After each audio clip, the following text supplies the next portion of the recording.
Canon V1.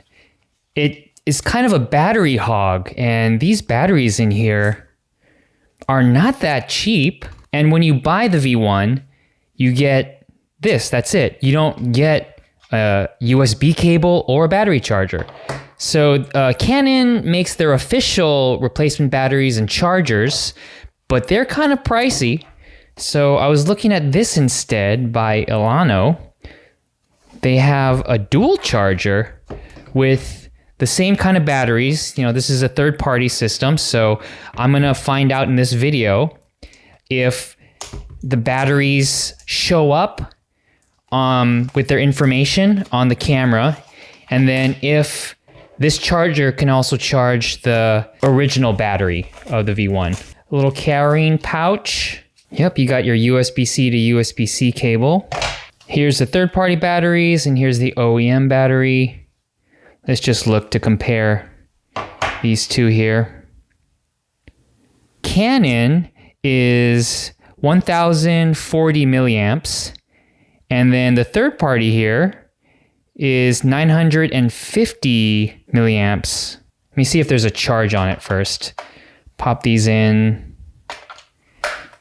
Okay, so when you pop these in, it should tell you how much life is on the battery. They're both 63%. Okay, so if they're both 63%, let's pop it into the V1 and see if it works. Okay, it looks like the battery there, battery info, select battery info. Now let's see what it looks like when I pop in the OEM battery here. I'm just curious if it displays the same information because I haven't checked this. Let's go to the battery info, select the battery info. Yeah, looks like it shows the exact same battery information. The OEM battery in the charger, close it. Ah, there you go, it shows up, 84. So when it shows up here, that usually means that it's also gonna charge it. So that's nice, you get two batteries and the charger that charges the OEM, shows you the info. Now this case doesn't hold any power, so you can't charge the battery with just this case. You always have to plug it in to charge it.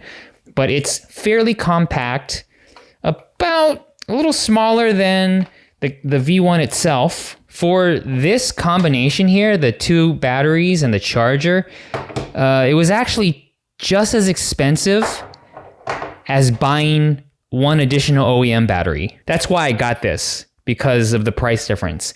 Now, I might regret it because these don't hold as long of a charge as the Canon, and over time, usually the third parties don't last as long as your OEM, but to save money for me right now, because the V1's quite expensive, I thought, just get this for now, and then when I have the money, I'll upgrade to the OEM and then the proper, more expensive Canon charger.